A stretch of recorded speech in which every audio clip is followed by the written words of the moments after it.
free. I hear you, Lord, but you tell me why me? Because it's again the time to get salvation over down the line. The Deacons say, put my people down. Don't argue with me and don't you mess around. Don't mess around.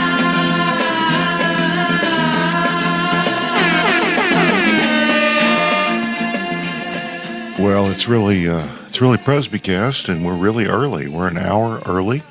We might have done this before, just a time or two, but it's an hour too early for Presbycast. So if the show is much worse than usual, that's the reason.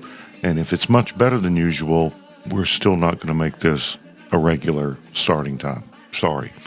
Resby is not able to make it when we go this early, so he's not with us, and that's one of the reasons we don't go this early. And I'll remind everyone, Presbycast was Resby's idea, so he's essential to the program. But so are our guests tonight on this kind of PCA-centric show, although that's not to say that this discussion of officers, ordination, titles, and deacons don't have any relevance to other denominations. It's a live issue in the ARP and the RPCNA, who have some female deacon-like officers, and who knows, there may be people in the EPC that would like to do something different than they presently do. But I think this is a perennial topic, but it's a very live topic in the PCA, and as we'll discuss, I think it's going to be the issue of 2026 at the upcoming General Assembly in Louisville, Kentucky. So we do have three guests. We've got a regular, semi-regular, a podcaster himself, Jared Nelson of Polity Matters. I'm almost sure he gets treated better on this podcast than he does on his own. Prophet is not without honor, except in his home country. So, Jared, you can unmute and say good evening to us and tell us how cold it is in Pennsylvania. It just warmed up to be in the 50s, but now back to about freezing. So, yeah, I'm at a New Life near Aliquippa, Pennsylvania, and yeah, I'm just trying to keep warm. It's an unspellable word. The name for your church or your town or whatever it is, township. I don't know what they have in Pennsylvania. It was a Native American queen or something.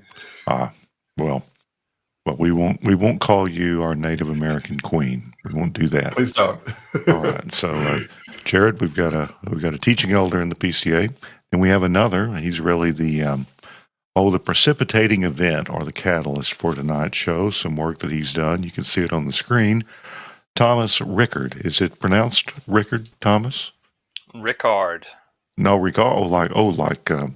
Like Captain Picard, or there's a strange French liquor called Ricard. I don't know if you knew that. It's clear, but when you pour water in it, it turns lemon yellow, and it's what old men drink in the south of France. Paul Ricard. So, yeah, I've been calling you Rickard, but Ricard, we'll do that. As in like Ricardo without the O. Right? Yes. Okay. All right. Now, you're in the Westminster Presbytery, but tell us exactly where. So I live in Glade Spring, Virginia, which is 30 miles north of the Tennessee border on 81. So everything around here is exit numbers. And so we live on exit number 29 on 81. So we're 29 miles up the border from Bristol, Tennessee. And so, yeah. So Westminster Presbytery is just northeast Tennessee and a little bit of southwest Virginia. Southwest Virginia, all the way up to 77, so almost up to Wytheville. Okay. Well, just not a lot of humanity in that corner of the state. So, but I have been to one of the Virginia churches up there where our friend B.L. Peters, who I think has been your clerk up there, or your moderator. Sorry, you're the clerk, right?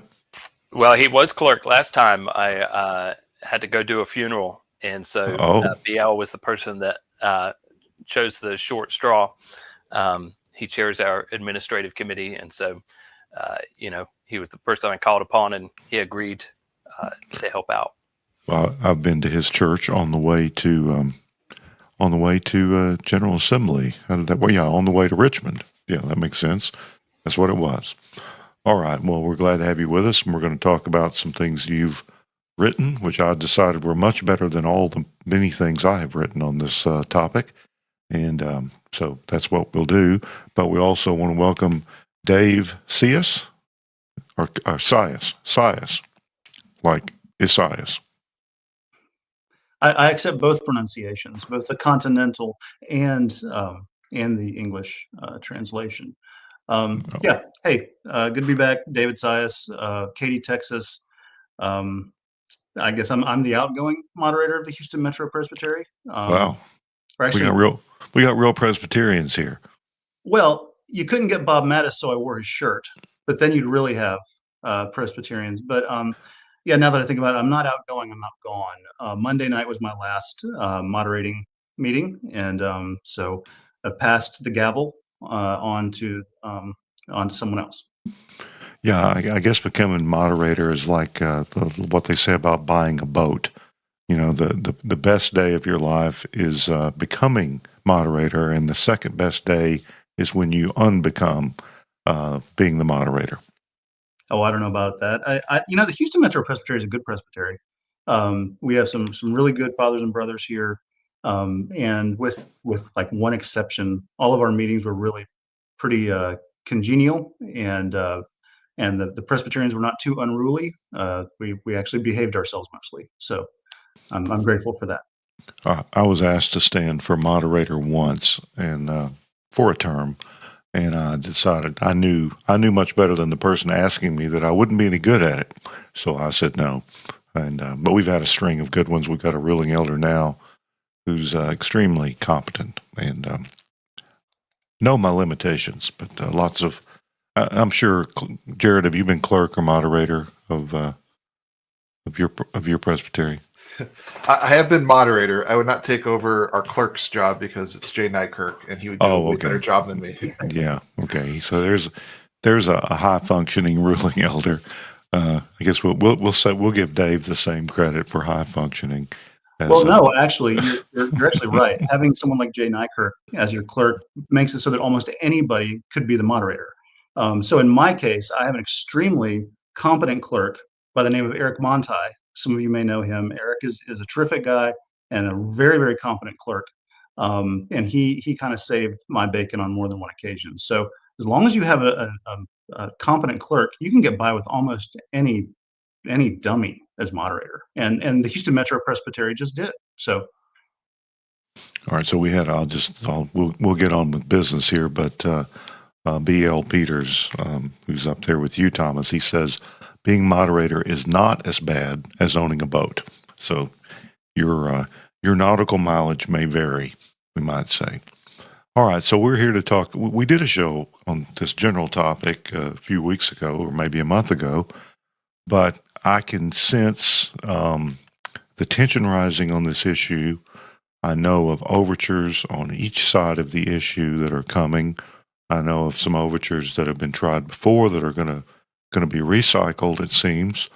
I know of actual live controversy in presbyteries over this, and we know that there was a lot of internet chatter about it, although that seems to have died down.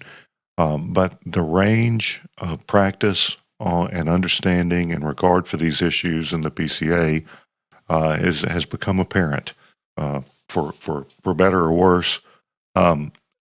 People like the people we have on the show tonight have been talking about it for years, but not necessarily on the open internet. Most church business is best done quietly and through channels, but it's okay for us to talk about these things. So I guess we'll start. I think all three of you guys, I assume Thomas has read the greater part of what he's written. But our other two guests have read most of it too. And I actually used, because of my commute, I signed up with Medium, which is where you publish this, and I listened as well as read these articles, and that was fine. You have to get over the idiosyncrasies of the way these AI, readers read things, but you can make that work. So I recommend that.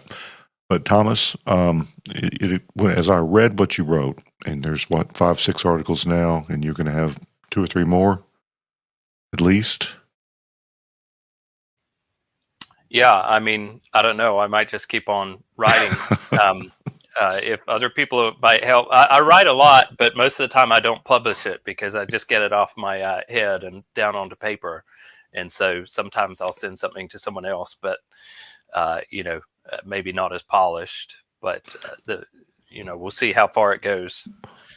Well, what's clear to me is that you've been thinking about this a lot, and probably for a long time, because you don't get to the level of reasoning and detail that you have in these pieces without it's not something you just came to or just started thinking about. And let me start out by asking you this: as I've tried to write about these issues, the practices are so varied, and the number of things that, from our perspective, are wrong. It's hard to know where to start.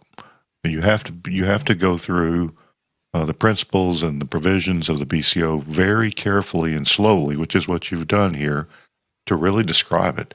Was that your experience?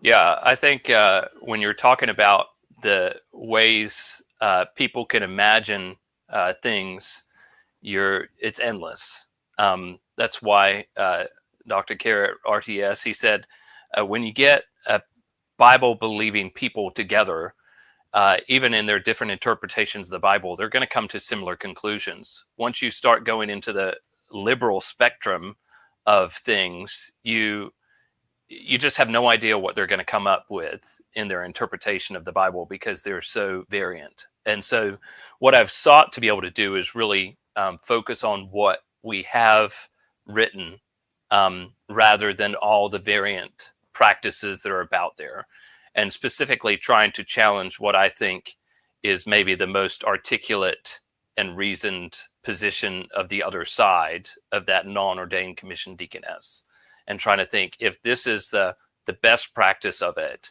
then where are the weaknesses in that practice? And so that's how I tried to go about it.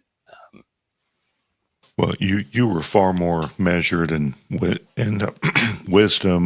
winsome and reasonable than I have ever been as I've written about these things, and that's to be commended. You have the ability to do that.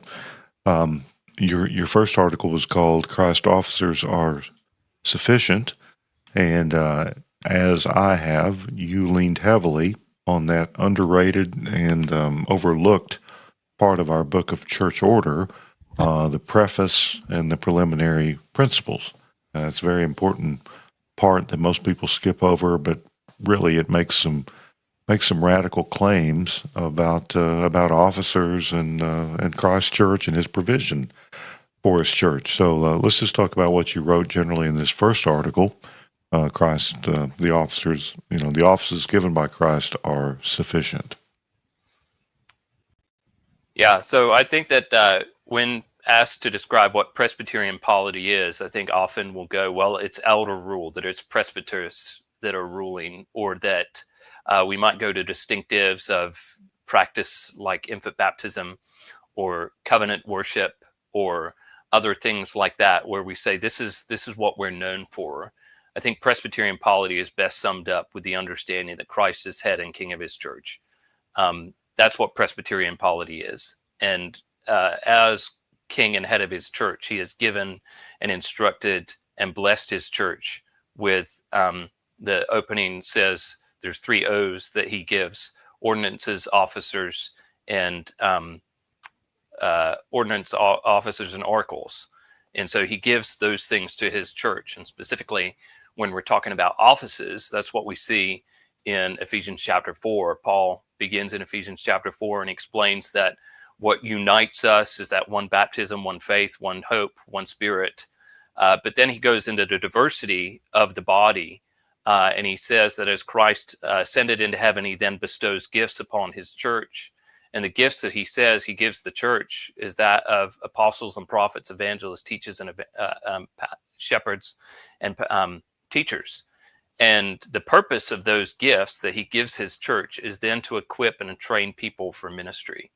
And so when talking about, officers ordained, and then how men and women, specifically who are not ordained, how they carry out that work, I think it's important to be able to know that we don't get into this classification of sacred and secular, that here ministry is that what is secular, sacred, and then everything else we do is secular.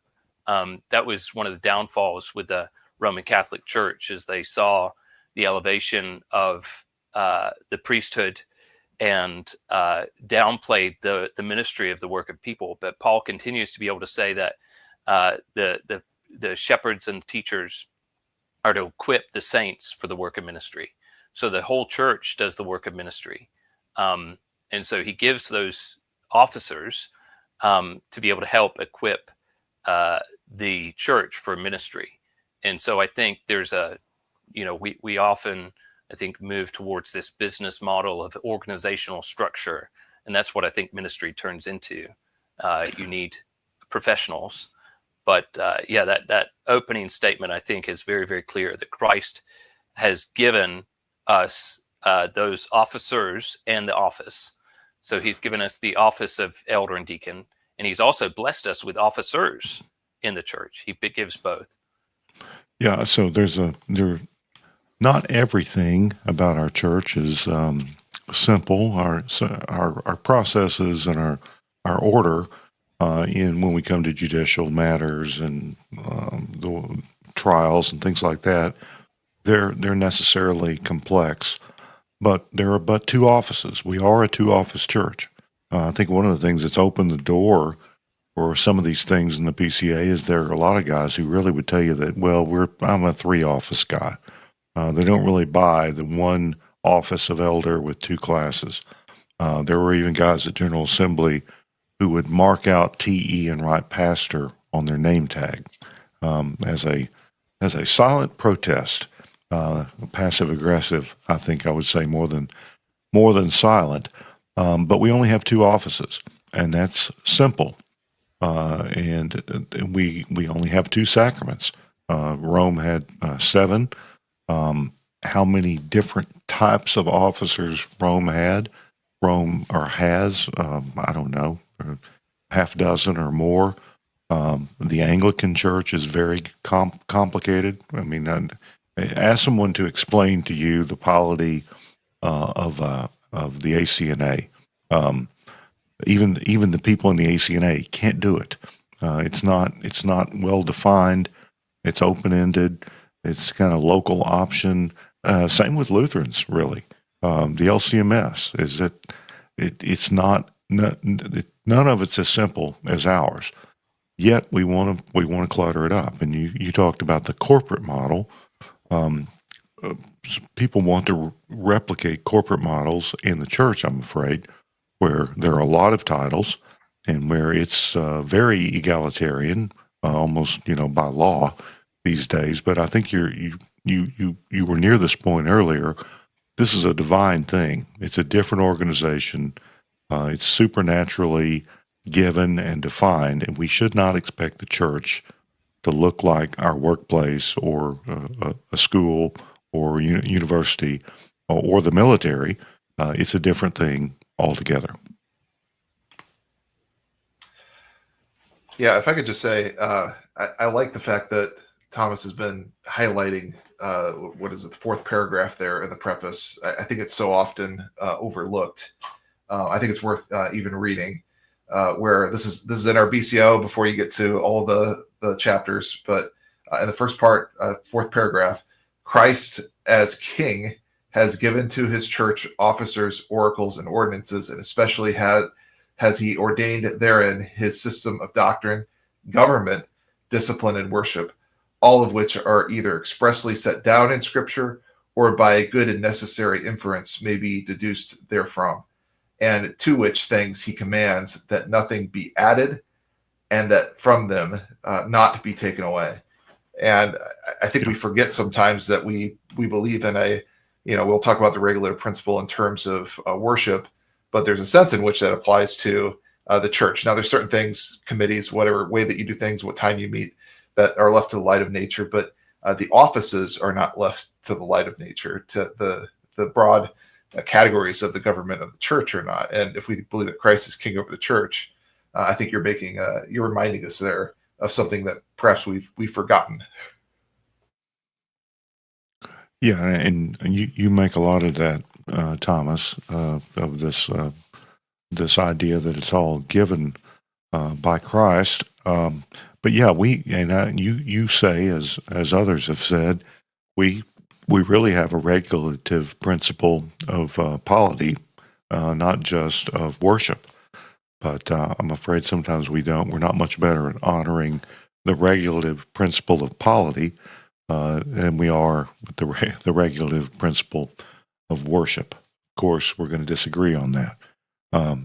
Dave, if I'm not wrong, you're a lawyer, and do you think this is it's pretty clear, and that I assume with legal work, you go to first principles when you can, you go to foundational documents, and you work from there, and that's what we're doing here. Yeah, I would agree with that. This it's pretty unassailable, frankly, what Thomas has pulled together here from our first principles. Fundamentally, we ultimately get down to the text. What does the text say within the four corners of whatever the particular instrument or chapter or document or whatever it is? The four corners of the BCO is fairly voluminous, right? And so taking one piece in isolation of the rest is a bad idea. So being informed by these first principles, as we read through the BCO is very helpful. All right, Thomas, what else in this first piece should we touch on before we quickly summarize some of the other ones? We've talked about Christ as King, and a lot of people like to say that these days. Christ is Lord, Christ is King. It's become a political statement almost, but it really first applies to the church, and especially applies to the church. So what else about this first piece is you think is helpful? Well, I think when we come to talk about all of this, we come back to the teaching of Sola Scriptura, which is found in Westminster Confession 1.6. And Sola Scriptura, we think, often says that it needs to be explicitly taught in Scripture. And that's often how we understand the regulative principle of worship. It needs to be done in worship. We need a direct command. And that is true, but also that's not the whole principle at work as the Westminster Divines understood it. Because then we don't have the direct command in Scripture that the Lord's Day is now moved to the first day of the week rather than the seventh day. What we have is then not only explicit command, but also what the Divines call good and necessary consequence. And so we can deduce from there certain things, and we apply that principle not only to worship, but also to government. That's what they say in 1.6, is they say that there are certain circumstances that are directed in government by light of nature and Christian prudence. And so there's a good overlap between government and worship in the Westminster Confession. Even in the second commandment in Westminster Larger Catechism 108 actually says that the second commandment deals with government in the church. And so I think we need to start with that foundation and let Scripture then guide how Christ wants his church to be structured, and not adding to it or taking away from it.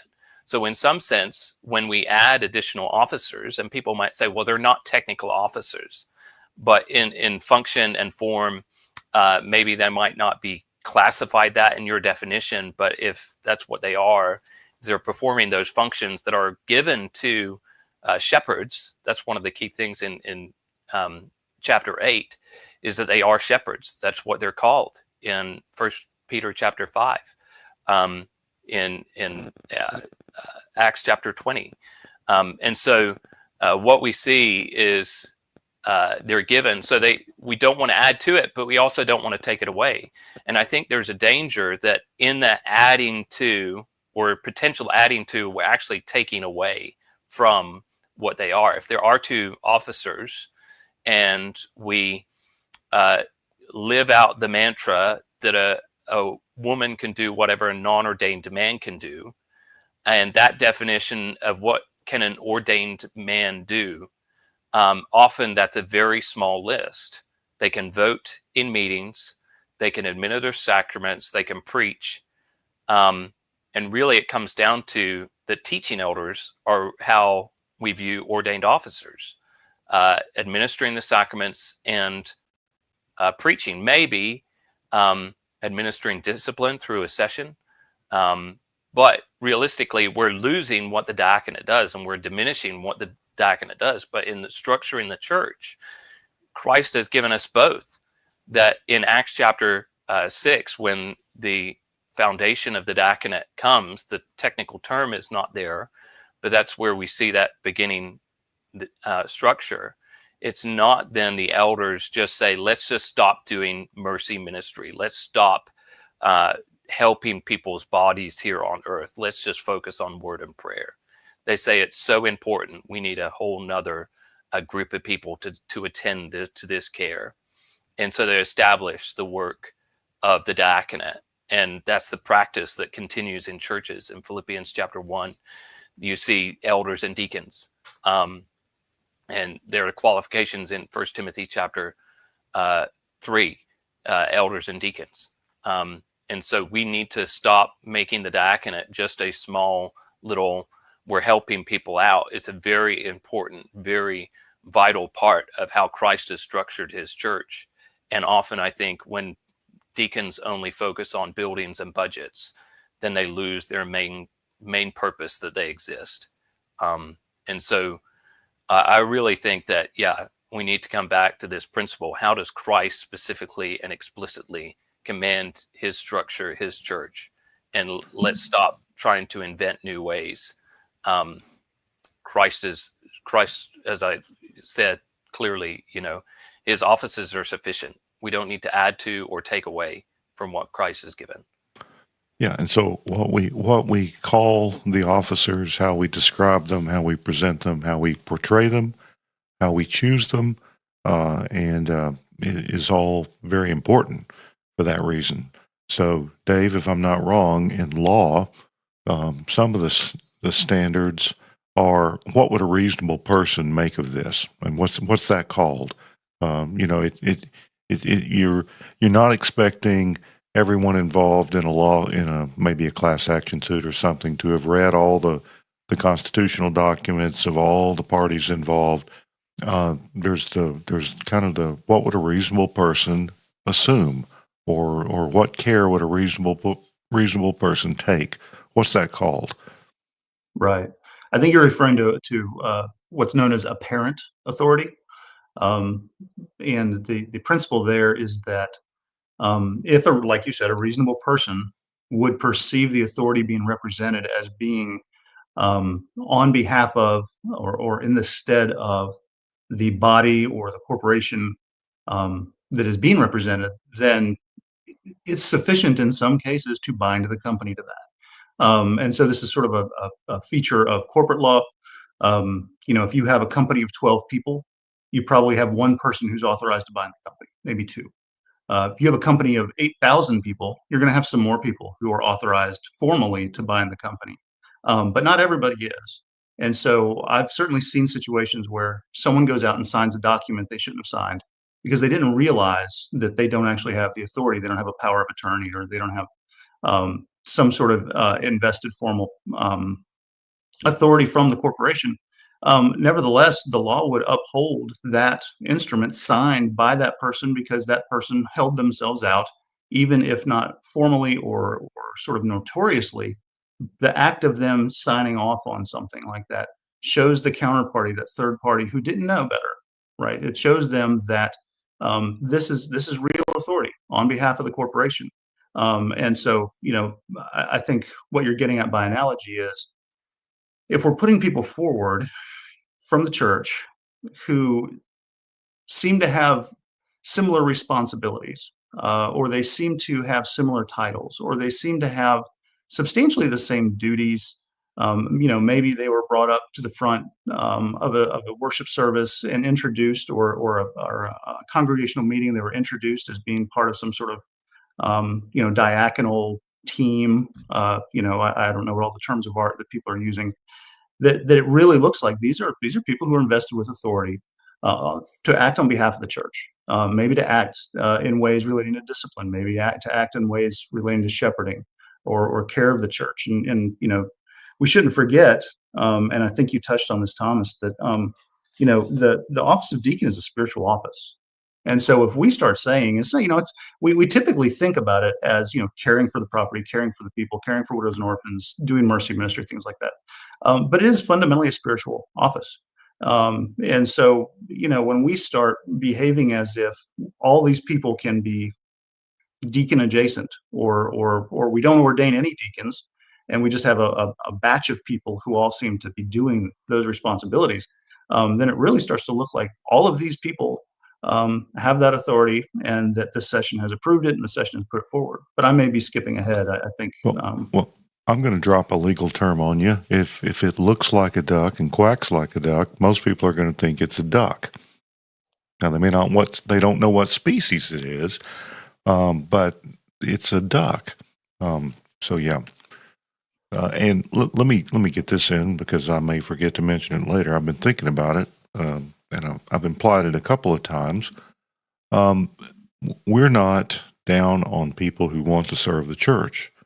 A well-meaning person who loves the church, session comes to him and says, "We want you to do this job. We want you to serve." Well, most people are going to say, "Sure, whatever you say." It's not the people who hold some of these, I'll say, bogus office titles. They didn't ask for them. They were asked to do this, and it's not really their place to know better and to understand it. I don't think ordained deacons in our church asked for this and brought it on, and said, "Give us all these adjuncts and give us all this."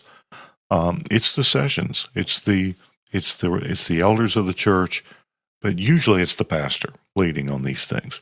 And a lot of these churches are large and kind of top down, or they're fairly new churches where the only person in that congregation that knows much about anything Presbyterian wise is the pastor, and he may not know much. So I certainly don't blame the unordained people.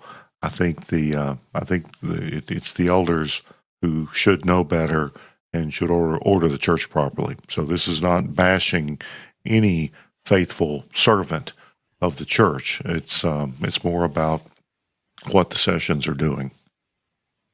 But I think that also comes back to how we explain what ministry is. If we think ministry is always some formal, organized event that the church does, then I think we miss the largest portion of what Christians and saints are called to do. Is ministry is serving Christ through the calling in which he has placed them. And so sometimes that comes in an official ministry capacity through the church. But ministry is actually a mother raising her children in the fear and admonition of the Lord and serving those children. And ministry is a husband opening up his Bible with his wife and his children and teaching and instructing them and not provoking them to anger. That's his ministry in which he's called. And even as what's supposedly linked to Luther is that the handmaid who sweeps the floor brings glory to God. And so when we're equipping people for the work of ministry, we're equipping them for the work of service. Jesus says in Matthew chapter 25, when he separates the sheep and the goats, he says that I visited you in prison. I gave you clothes. You gave me clothes. You gave me something to eat. You gave me something to drink. And the goat said, well, we didn't see you. When did you do that? And he said, whatever you did to the least of these, you did unto me. And that's what ministry is. And so if we see ministry as something that is only organized by the church within the walls of the church, I think we're missing the greatest ministry opportunity that we have. That people are called in their various practices, and the office of the church should be equipping people for that work of ministry, that work of service. And so when we see ministry as the callings God has given us to, and that we're serving Christ through that calling, I think that really changes what we do. Everyone is unordained until they're ordained, but everyone is called where God has placed them. We have a faithful elder in our church. She's 82, she's 80, she's got very severe dementia. He is carrying out that ministry faithfully by loving her and caring for her. He served the church 50 years teaching Bible study and Sunday school. Both of those are ministry. Both of those are ministries that are carried out in his particular calling, along with being a shepherd, a ruling elder in the church. And he's faithfully carried out all of those various callings. And so he is doing ministry by loving his wife as Christ loved the church now. Although he's not officially serving in the church through any of those other means. And so when we encourage and equip others to be able to do that, then ministry becomes such a broad context of what we do, that everyone is then a servant of Christ as they serve Christ in their calling. Yeah, when I came to my church 21 years ago from Baptist world, it was just amazing. The church had no greeters program, but everyone was greeted. Every visitor was greeted. There was all this, I don't want to use a trendy word, organic. The people in the church just did things that we were always told you were supposed to do, but there was no program for it. People just did it. A lot of people think there's got to be a program for everything in the church. And of course, if there's a program, there's got to be a committee. If there's a committee, there's got to be a leader. And pretty soon nothing's getting done because everybody is on a committee, or everyone has a title, or everyone is telling someone else what to do, and nobody's doing anything. So that's where the simplicity comes back in. But as I think you pointed out more than once, Thomas, it's the people should be being taught that they have important work to do, and it's just it varies by station. But that doctrine of vocation is probably neglected. It's probably not. It's not taught as much as it ought to be. Any thoughts on that, Jared? I mean, you're the pastor of a church, and you deal with all these things every day. Yeah, I've said before, I think sometimes, especially when you have godly women in the church that want to help and serve or visit people or, get involved, often the men are sitting around debating what their titles are going to be, and the women are just like, we just want to serve. Like we're not really caring about the titles. It's really what the guys tend to be debating at the time, and not the women that want to serve. And so we need to have, committees, groups of people that are doing things, but there's when we have these directions about the offices, we need to be careful about distributing titles, because I think that's getting into the second part of what Thomas is writing on, semantic range. That's something I've wrestled with more and more. Is sometimes some churches have said, well, this person is a commissioned deacon, this person is a ordained deacon. And I have to wonder, what's the difference between commissioning and ordaining? We need to have different definitions. They're not synonymous, are they? Is there something special about ordination that is different, that gives some sort of authority? Whereas, typically commissioning is talking about a particular task for a short period of time, right? And if we don't have a difference of those words, they're going to become synonymous. And then ordination is lessened even more in our churches, which within broad evangelicalism, most people who are taking on the role of pastor, especially online, who examined you, who laid hands on you to say, no, you are examined to say that you have this title, these gifts, and here's the opportunity, and you're under authority, even as you're operating your authority. So that's my big question of, semantics actually is important. And the big one is, what's the difference between commissioning and ordaining? We have to have a different definition of those two things. Yeah, and Thomas hasn't written about ordination yet, but I'm sure he will. We'll talk about this semantic range question. But I think we should talk about how, when we make up roles we may hinder people doing things that they just would organically and naturally do anyway.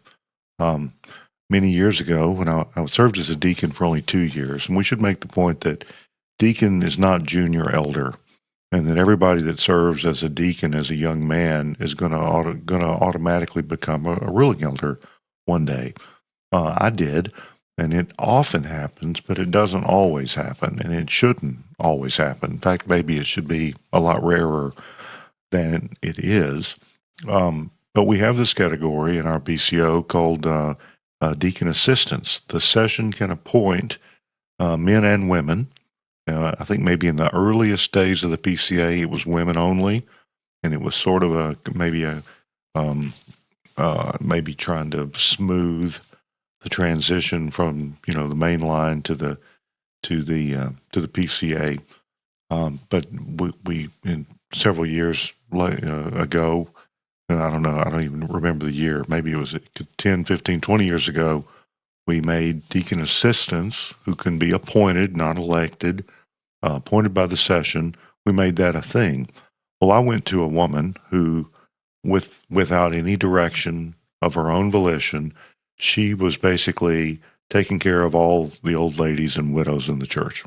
She organized monthly events for them. She checked on them all at least weekly, sometimes more often than that. And I was a deacon, and I'm studying the BCO, and I thought, well, if we can make her a deacon assistant, we can take credit for all the stuff that she's doing. And at that time, the deacons weren't doing a lot in as far as taking care of widows. And I went to her, and she told me to get lost. She said, "This is what I do. These are my friends and fellow church members. I don't need a title." Just like somebody said earlier. So if again, when it becomes about the title rather than the service, I don't think it actually fosters more and better ministry outside of those titles for offices that Christ has given. So so let's talk about words. Some people say, well, this is just words. Well, no, it's office. And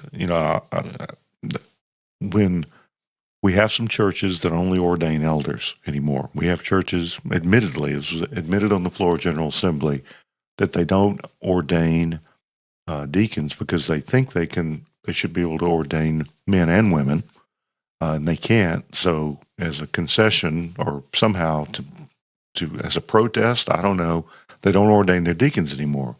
So they have become a one-office Presbyterian church. When you have quasi-offices alongside of the ruling elders and the deacons, arguably you've added 2 offices, and there are some people that want the teaching elder to be a separate office. So we have some churches that look like 5-office churches. We got to decide if we're going to be 2 office, 1 office, 4 office, or 5 office. I'm going to vote for 2, but let's talk about the words for those real offices, Thomas. And we're on this next article, which was published on October 14th. Yeah, I mean, I think words really matter. I think understanding how the BCO use words, that's in another article. But, when we use the phrase deaconess, what do people actually hear when they hear that? It's not predominant in the West in history. It's not clear in the West in church history. It really falls out of practice. It never really was in practice a lot very consistently, but it falls out of practice with monastic vows and nuns in the West. So deaconess really is not predominant. But when someone hears deaconess today, what do they hear?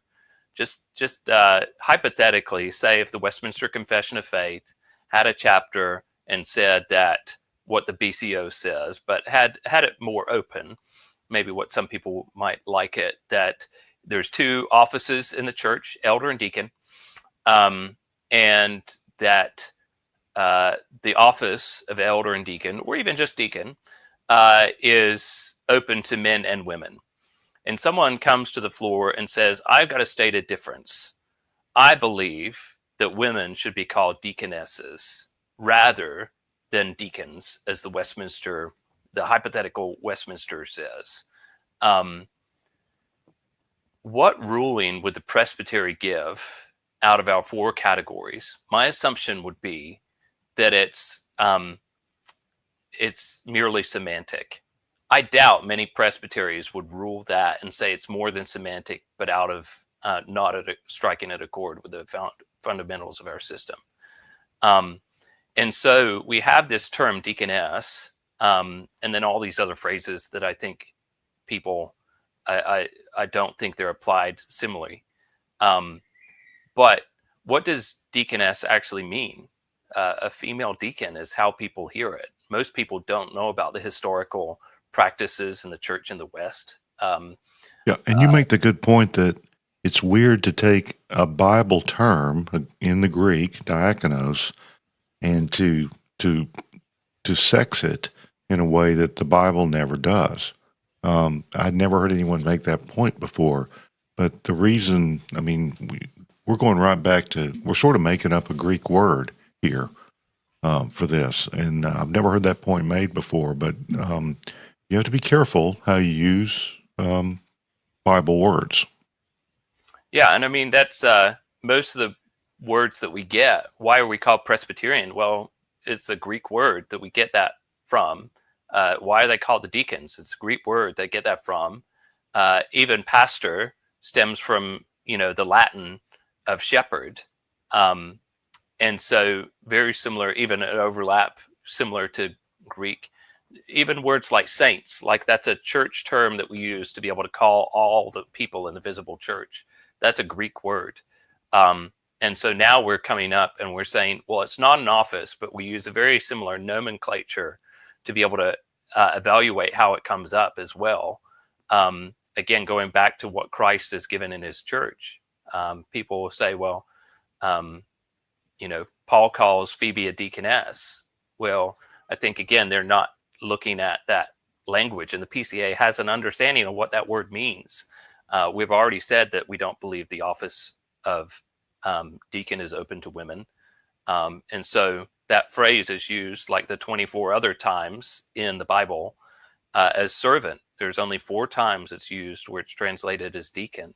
And they're official offices.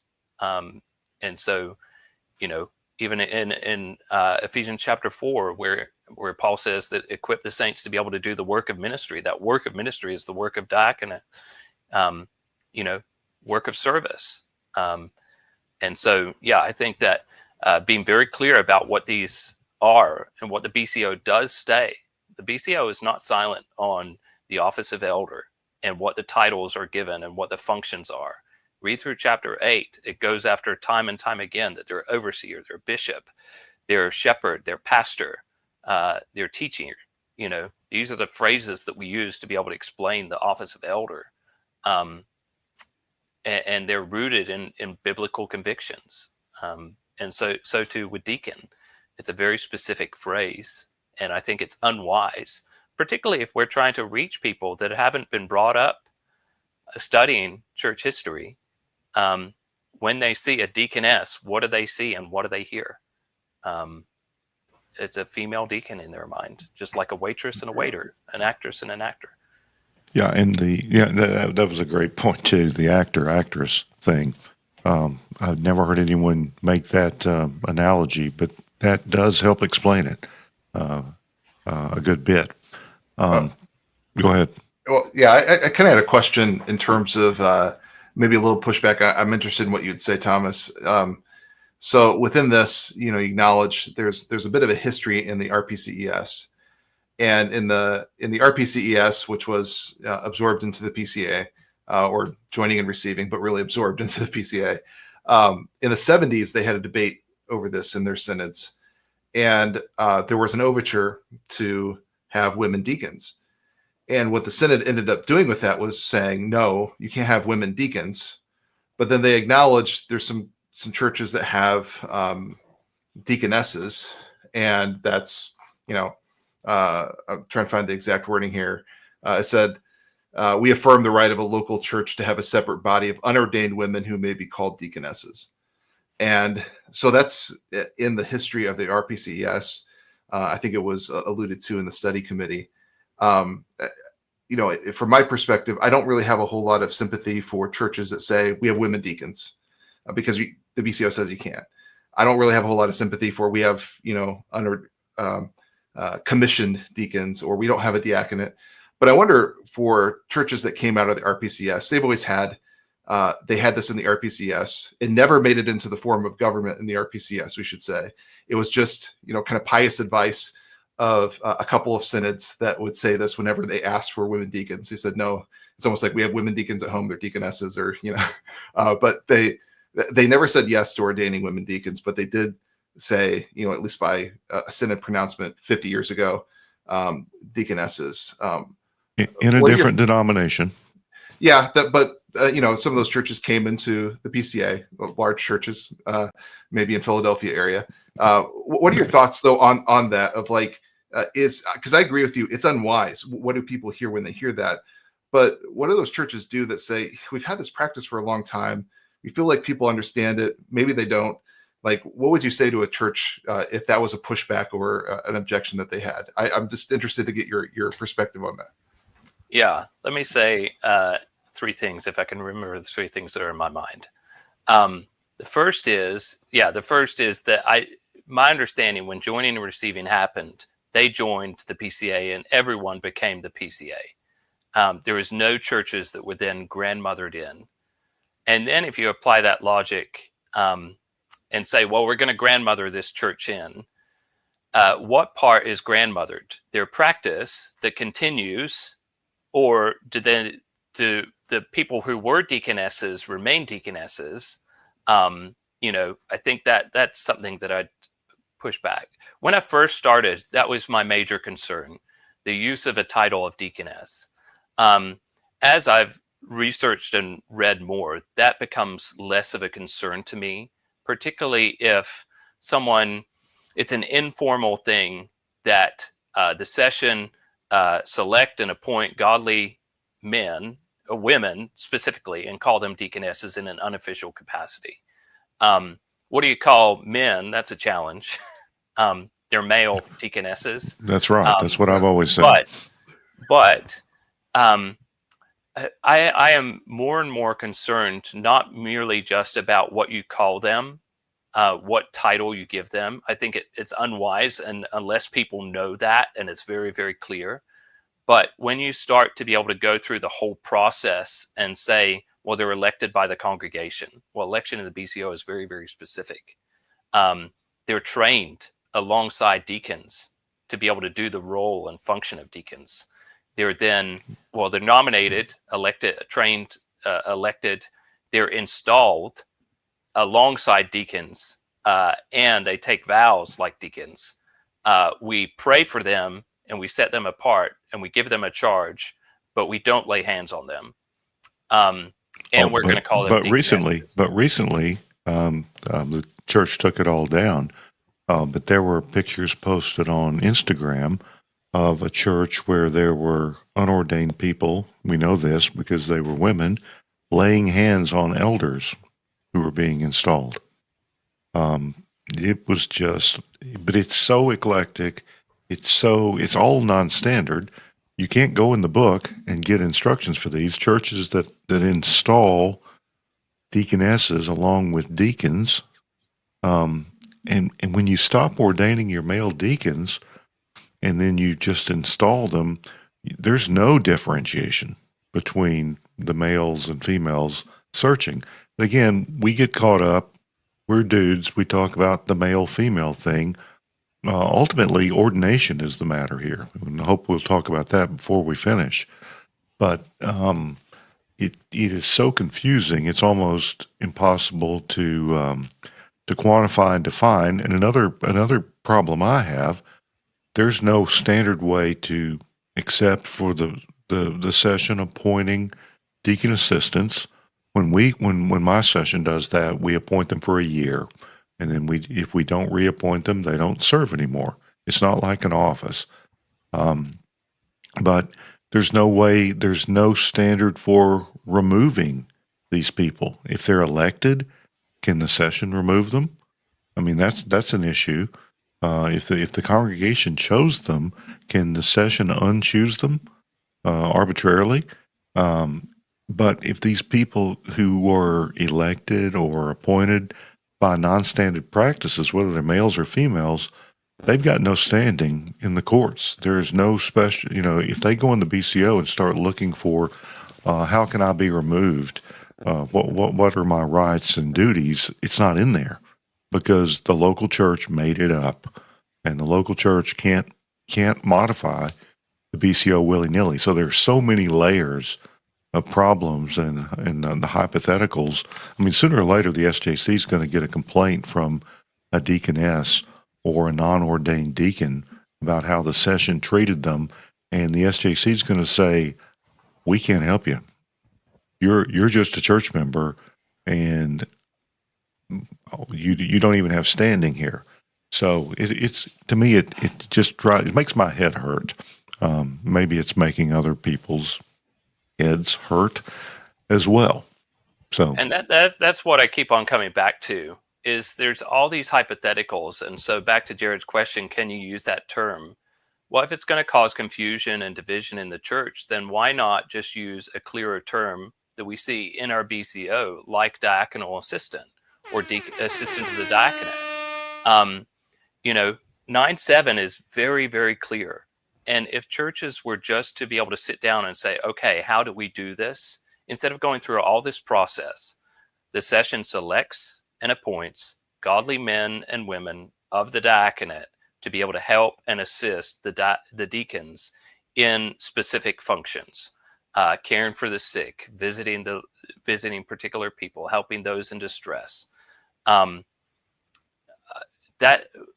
to me just seems like, why are we overcomplicating something that I think is already clear? And so I think that, to me, is what I would encourage churches to do.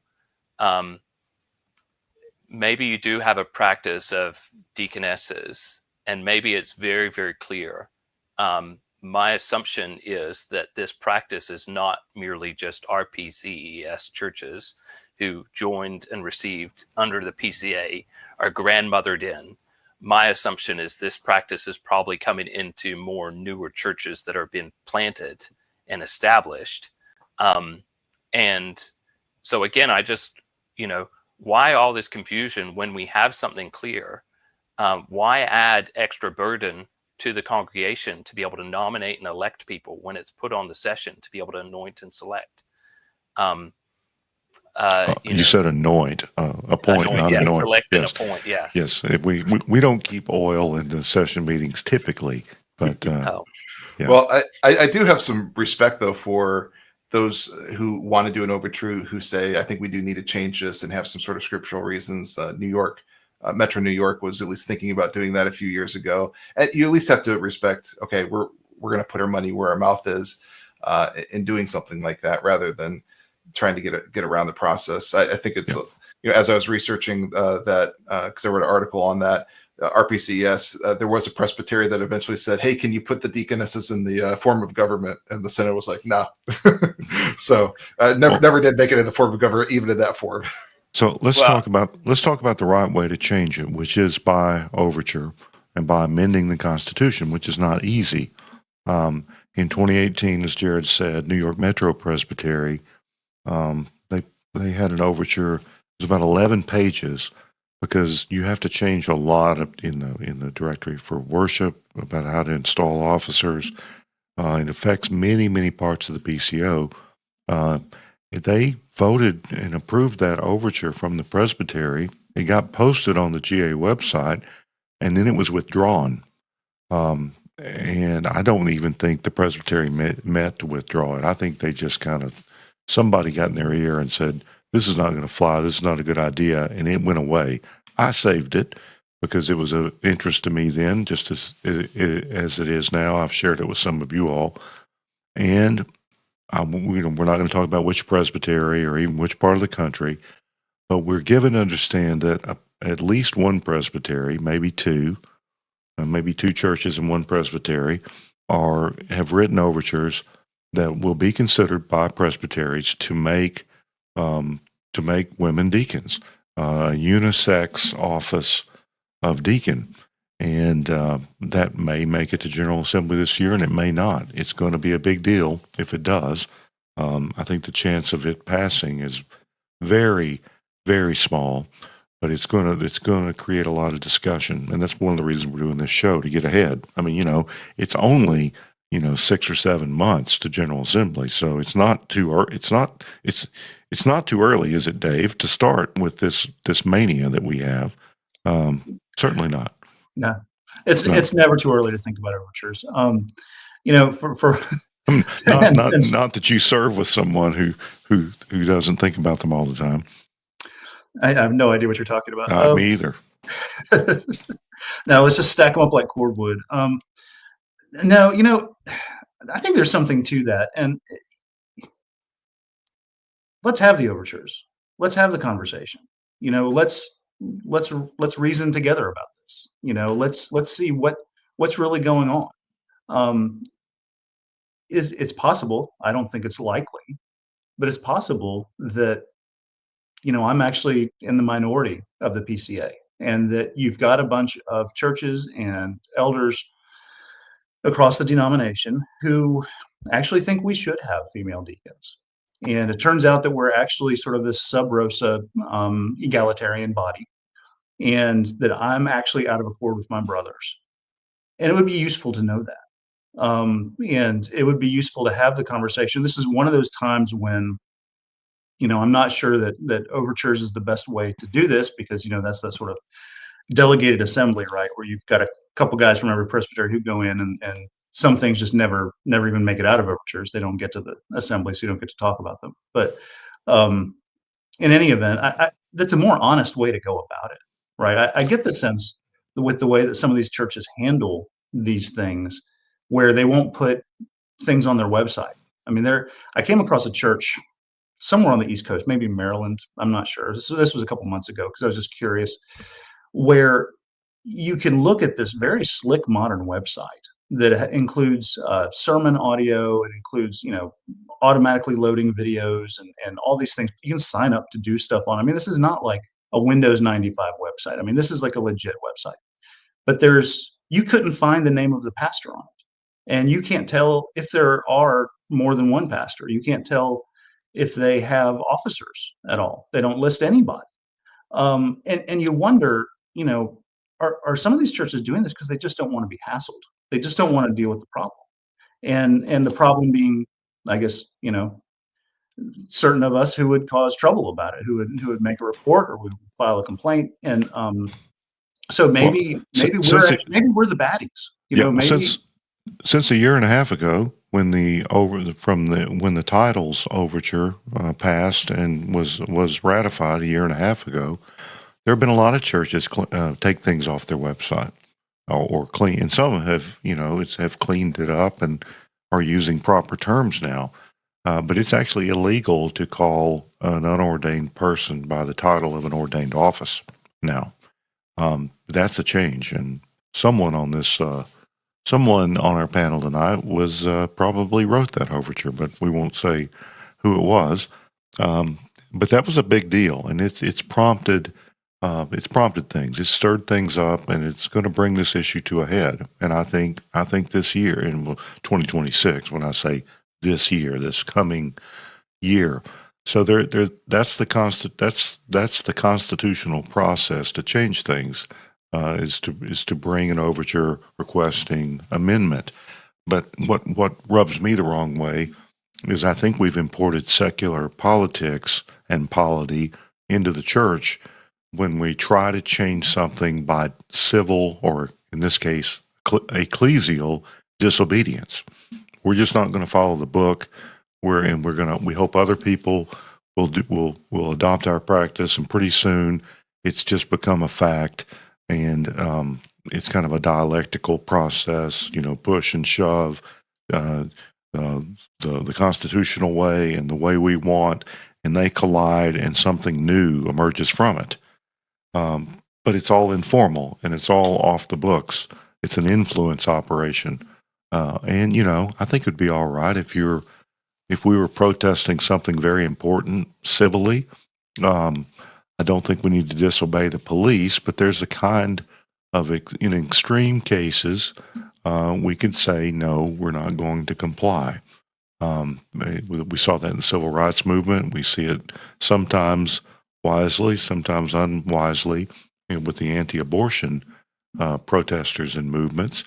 But it's not our process. That's not how we change things in the church. We're not a secular political influence operation, and those are the tactics that have been used. And I just wish we would settle it, and we could then really we would be more unified. I think.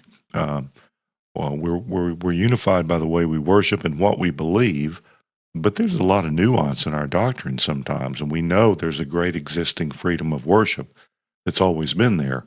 But what shouldn't be infinitely adjustable, locally contextual, boy, this is a word, contextualizable, or just if it feels good, do it, is our polity. That's really what binds us together. As Thomas said earlier, we're a Presbyterian church. We're elder ruled, but we have our two offices, and that's what should characterize every church across the denomination. And that's just not what we see now. Thomas, I've got the PCA, I've got the deacon assistants on the screen for people that want to see that. That's the clear way of handling these things. You also talked about, Thomas, the influence of study committees and of SJC decisions, and I think we ought to hit that carefully. I've often said that in the PCA we have a pope, and his name is Pope Precedent. He's Pope Precedent the last. And it's the idea, and this touches on the RPCES thing, if anyone among us has ever been allowed to do something, then that should continue in perpetuity. There is a precedent for it, so it would be mean or unreasonable to say no. To say no, we know that's happened. We're gonna follow the book now. That's the Pope precedent, and because study committees can have a similar cachet, and sometimes people will appeal to, well, this case went before the SJC and they ruled this way or that way. But talk about that briefly, because and generally. Yeah, so all this started with a short, long, but short little arguments. Basically, all these are arguments that are made on Presbyterian polity early in the year. And two of the arguments were based on an SJC decision in 2007. 13 is the case number. And basically, a church gave a woman, a title of minister of something. And so there was a complaint sent up, and the SJC sided with the presbytery, but they said that it was unwise and unequitable for the welfare of the church to be able to do that. The dissenting opinion, actually, I can't remember if it's dissenting or concurring, actually has a lot of good things in it. I'd encourage people to read that. Although that's different, the point was that basically the title given to a person, kind of what Dave was saying before about that legal civil rights of a entity of a corporate body. And then the study committee report at the end gives recommendations. They recommend that we use 9-7. This is from 2017, Jared. When was maybe it was 18. Not sure, but you can go back. It's easy to find on the PCA Historical Center website. And so they recommended, one of the recommendations was a presbytery send up an overture to be able to create something called a commissioned church worker. And that never happened. No. And so they kind of said it doesn't need a BCO change, but then they said to officially adopt something like this. And so, when we talk about these type of things, we need to understand that issue of precedent, but with the SJC, it's very, very specific. So the BCO changes, and so if a BCO changes, then outcome of a case can change. Even if the BCO doesn't change, the outcome of the case can change because there's a different body. But more importantly, what determines the outcome is more likely the record of the case that is sent up. And so the SJC cannot take up anything that's not in the record of the case. They've got to judge the case with what is before them. They can't go and do their own research to be able to find out additional things. And a specific case goes before the SJC and is argued by a specific person. And so a similar case can go before the SJC, but a different outcome can come about because the record of the case is different, or the prosecutor argues a different argument. And all of those things can be important to be able to understand. And so there's limitations in the BCO Chapter 39. There's limitations that limit what the SJC decide. And basically the sole authority for the SJC becomes the Constitution and the Word of God, the Constitution's interpretation.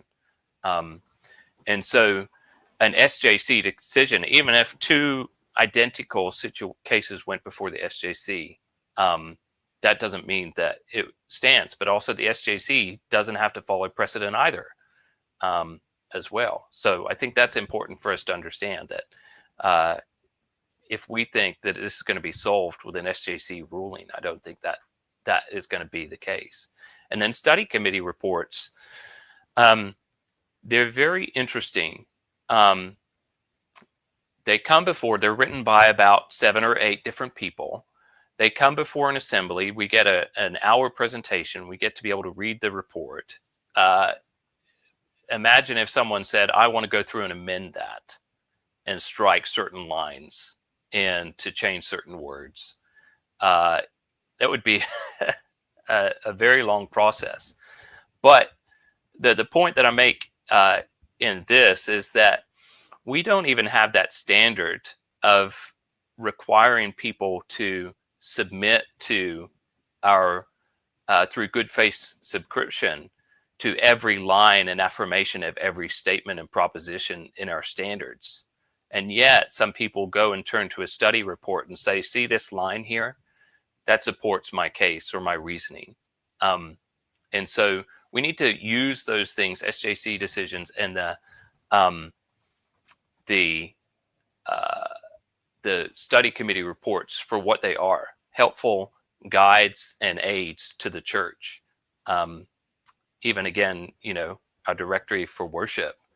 If someone was to go to a church and say, this is what you shall do in a directory of worship, although the General Assembly has said these are agreeable to the Word of God, but not constitutionally binding in all of its parts. And so to be able to even have that same standard for study committee reports, I think is very important for us and how we use them. Well, we cherry pick. If we like the study committee, we point to it to justify everything that we want. But we point right past the BCO when we do that sometimes. I haven't heard this. Some people say confessionalist. They worship their confession.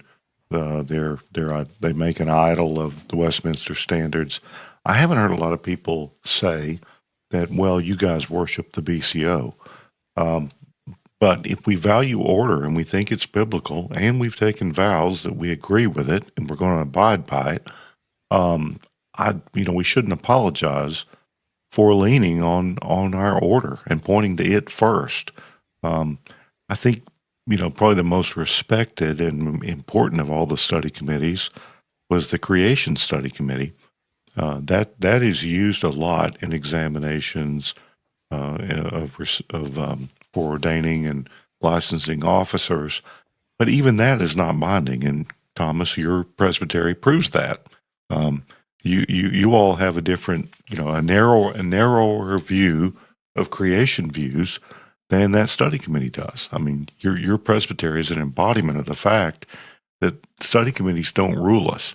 And some of the things that study committees said about deaconesses, commissioned church workers, women in ministry, um, you know, we didn't, those of us who were around didn't agree with it at the time, and we're not bound by it. But we are all bound. We're bound by the Constitution of the Church, which is the BCO and the Westminster Standards. That's it. It's pretty simple. But we like to complicate it, and we like to cherry pick. I think helpful lines and items from a variety of sources. All right, so we got about probably 12, 15 minutes left. Let's. I mean, you got 5 articles here, Thomas, and you probably got 5 to come. What have we not talked about that's important? Let's talk about ordination. My big problem with some of these things, when churches stop ordaining deacons, and the ordination has a definition. I mean, it's the laying on of hands by the presbytery, by the session or the presbytery, to ordain someone to a specific ecclesial work, and that work is defined in the BCO. But when we stop ordaining people who could be ordained, or we ordain people who shouldn't be ordained, or we modify the vows and the ceremonies in confusing ways, we're undermining that whole doctrine of ordination, which means we're undermining the offices in general. But what are you, when you're going to write about ordination, but what are you going to say? Because it's a topic that's not taught a lot in seminary. There aren't many books on ordination. It's an underappreciated and really unknown doctrine. We don't believe it's magic. It's kind of like the sacraments. We don't think they're magic, and we don't think they're meaningless. But what are you going to say about ordination when you get to that? I'm not sure yet. 9:48 at night, it's hard to articulate. But no. again, normally we'd be an hour later, so you get no excuse here. Well, that's normally for you doesn't mean you're articulate for me. But again, going back to why we do ordination and why is that specific terminology and why do we lay on hands? It's commanded in Scripture. We see it clearly where Paul instructs Timothy in 1 Timothy chapter 4, and he says, "Do not neglect the gift that was given to you, that was given to you by the prophecy when the council of the elders laid on their hands." That here, what we see is that the authority of the church is not in individuals deciding if they want to be ordained or not. The authority comes from Christ, and Christ commissioned his and gave authority to his elders and authority to his apostles. And so we see that passing on. And so for Timothy, he's set apart for that specific calling.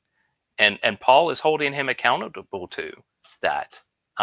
It would be right for Paul later if someone has neglected that gift, has not done what they're called to do.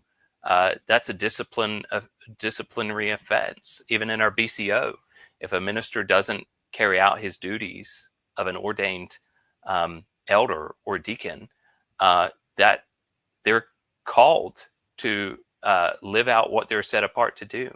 And so I think, we see that.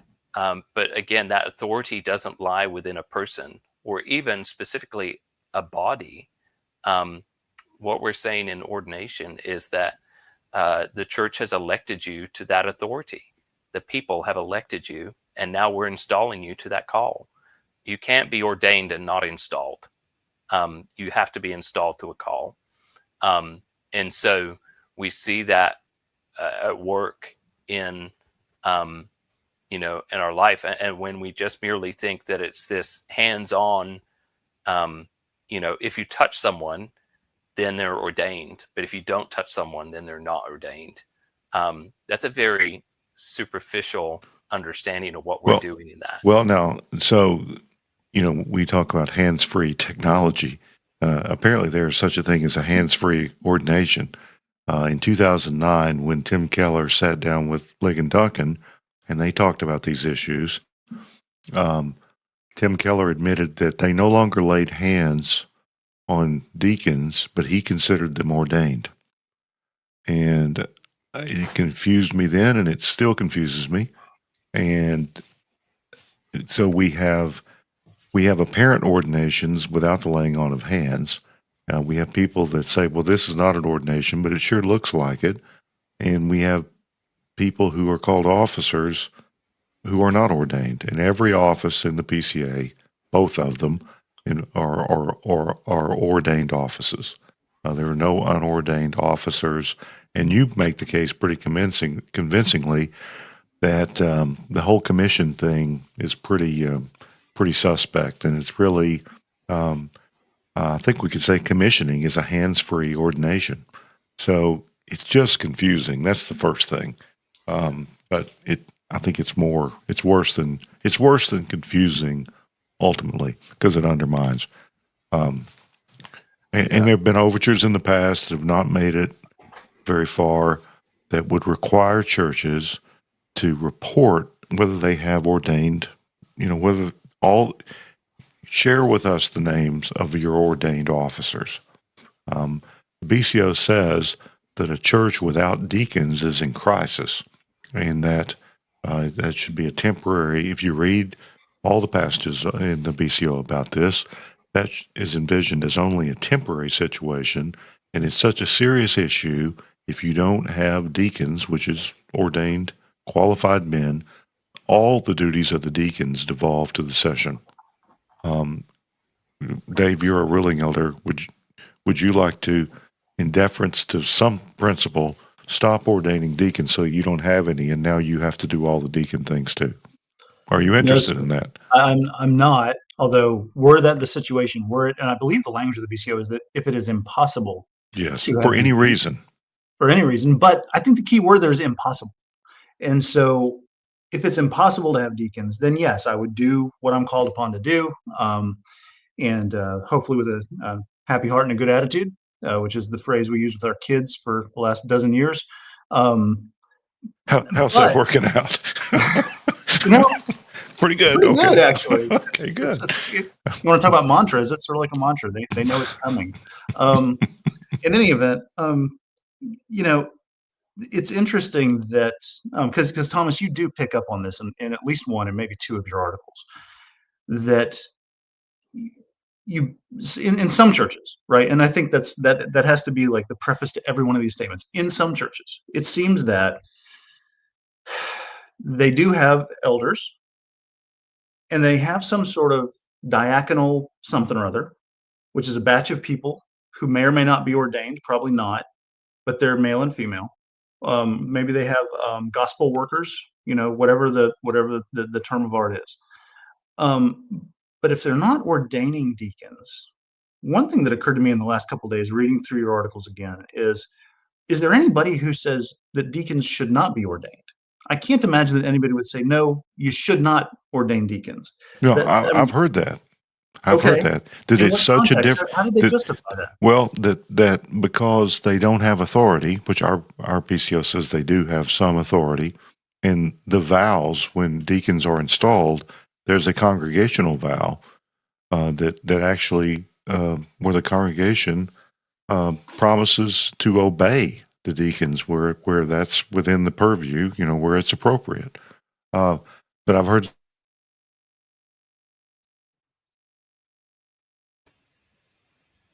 Uh-oh. Did our fearless leader freeze? Yeah, who's going to host it We now? agree that that's all right. Now I'm back. I can. Can you hear me now? Can hear you now. Okay, good. We're back. So I've heard some people say there's no authority associated with the deacon, so they don't have to be ordained. I've heard that argument. Well, but there's a difference between saying someone doesn't have to be ordained. Clearly, some churches believe that you don't have to ordain deacons.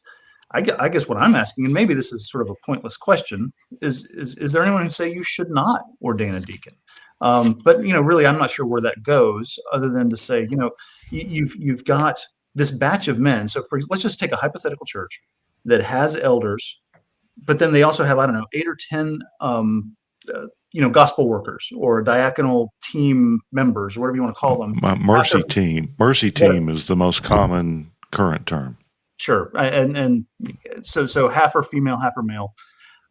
I would think that the men on that gospel worker team or mercy team or whatever could be ordained, right? These are probably ordainable men if you put them through the training, if you examine them in views and in Christian character and in Bible and theology, and you did a background check and you did all the good stuff you're supposed to do with them, that they would be ordainable.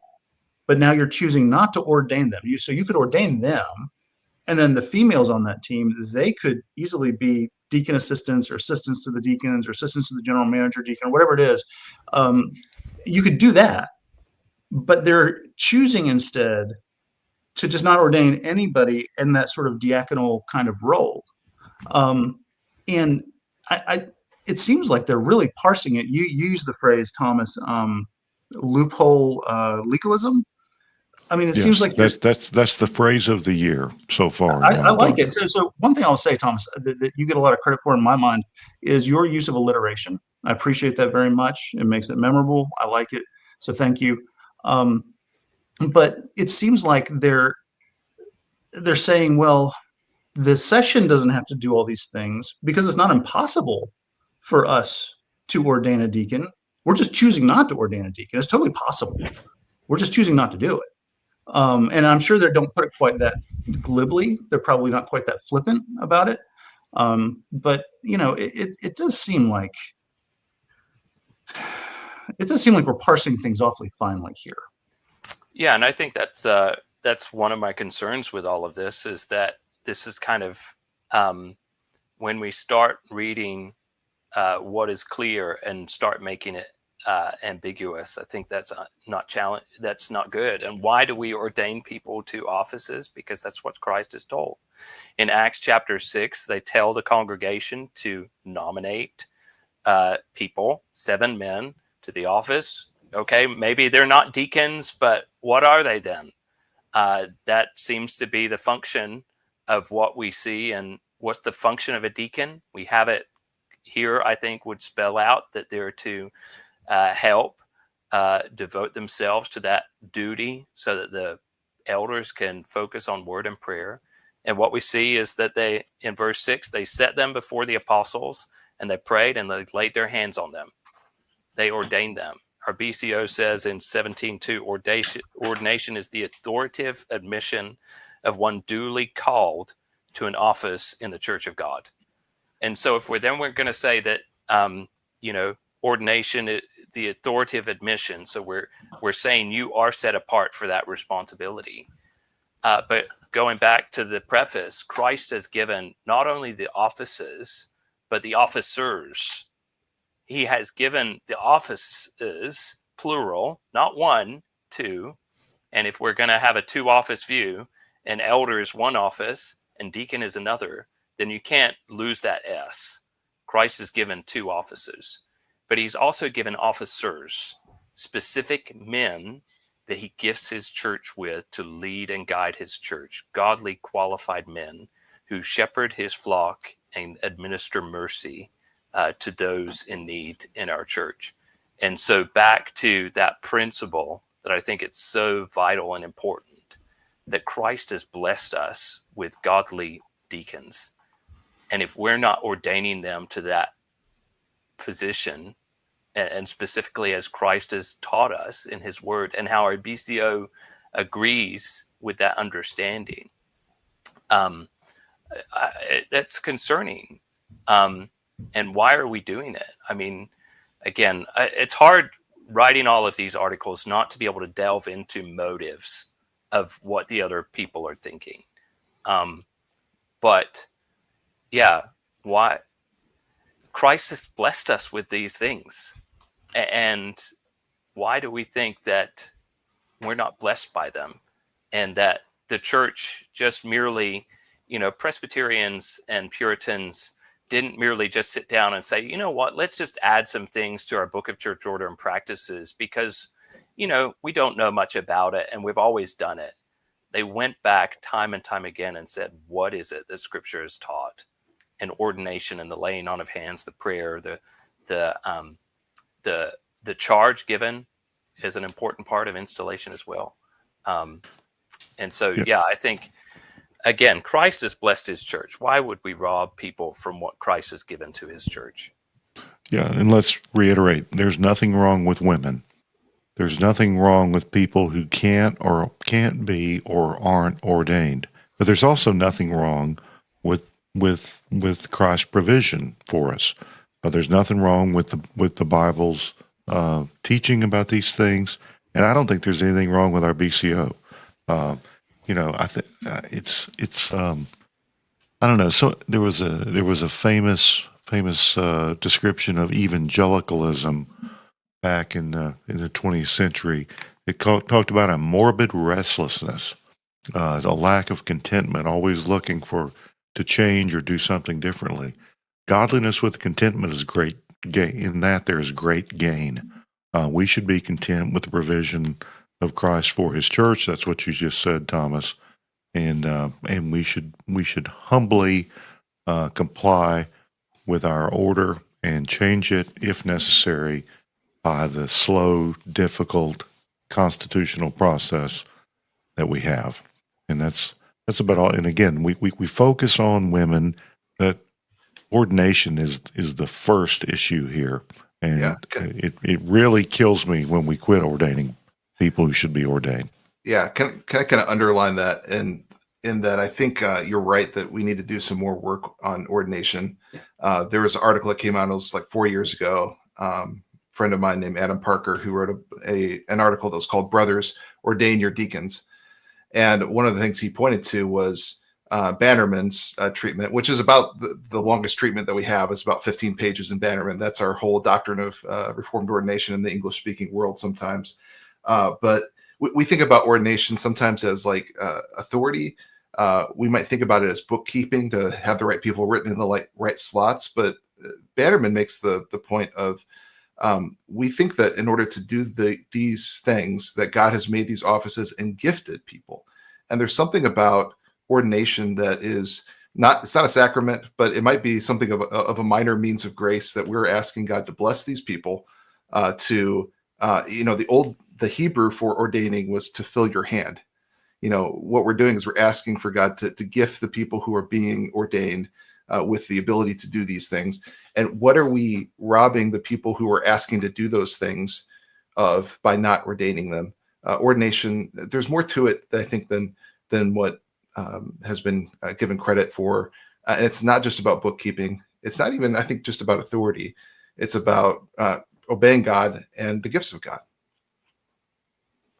Yep, very good. And hopefully that will encourage. And that was a Ref 21 article, and I found it only on the Aquila report, the one you referenced by Adam Parker, and it doesn't exist on Ref 21 anymore.